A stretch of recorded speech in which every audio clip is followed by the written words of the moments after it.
Yep. Okay.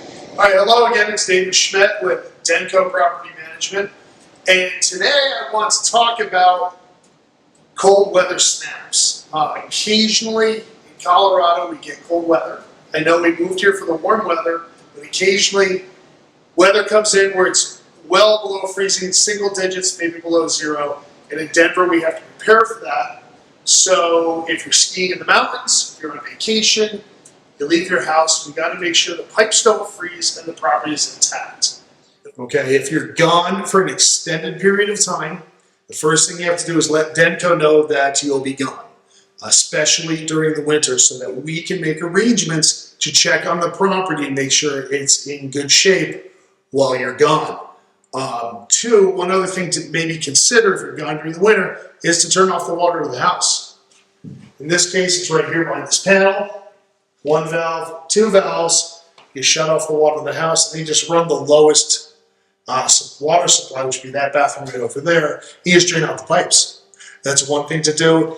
If you're not going for a very long time, it's not necessary, but it's always a good idea, especially in the winter, because you don't know what's coming. The first place to start is with your furnace. Now, first thing you want to do is you want to check that your filter is clean. I grabbed it out of here. It's kind of dirty. We should probably replace it, but it's not that bad. What we're looking for really is stuff collecting on the filter, preventing airflow, which will decrease the efficiency of the furnace. That's not good. We want to keep the heat on and working well. And also, when you replace it, make sure you look at which direction the airflow is. In this case, the owner put a cheat sheet on the furnace, and that should match up with the error on the filter. Okay, the furnace is working, we know that. Now we gotta check the thermostat. That's the electronic device we all have in our house that talks to the furnace and tells us what to do. Good idea. 65 is probably a good temp, especially with the weather we can get. Turn it to 65, find the hold button, hit hold, it'll stay there in place. And then you can put it back to whatever your regular schedule is when you return home from your vacation. Okay, another thing that's crucial when cold weather is coming to address water pipes that have exterior walls. In this case, we're in the kitchen.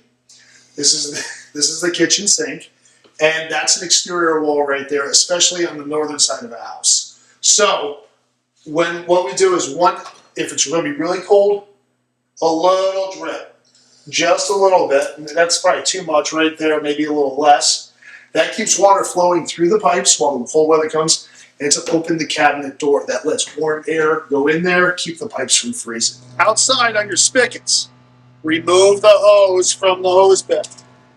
You can leave the hose here, but make sure this is disconnected. Water will freeze back into the house, and they'll burst the pipe when it thaws out.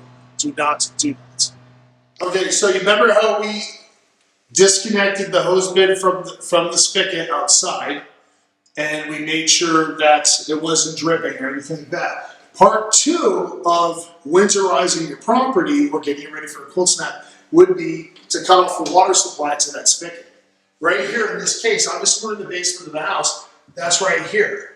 And we turn off the valve, and then we use a little bleeder, unscrew it, and drain it out from the supply valve to the spigot. Now, if it's an early fall or a late spring freeze and the sprinkler system's still on, there's something else you want to know. This right here, that's called the backflow preventer. It's part of the sprinkler system.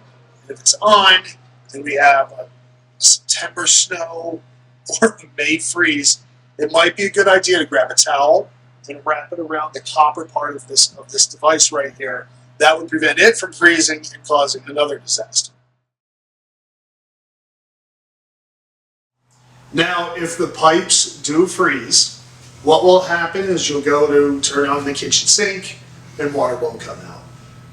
What's important is that you don't panic, all right? It's happened, that we can't unring this bell, so what we just have to do now is deal with it. Send us an email, go through the tenant portal, let us know, and what you don't do is do not take a blowtorch or a flame and try to heat the pipe yourself. Sometimes a hairdryer is a good method, but I think it's best just reach out to us. We've seen it before. We'll handle it. We'll get someone out. We'll get your water up and running as soon as we can.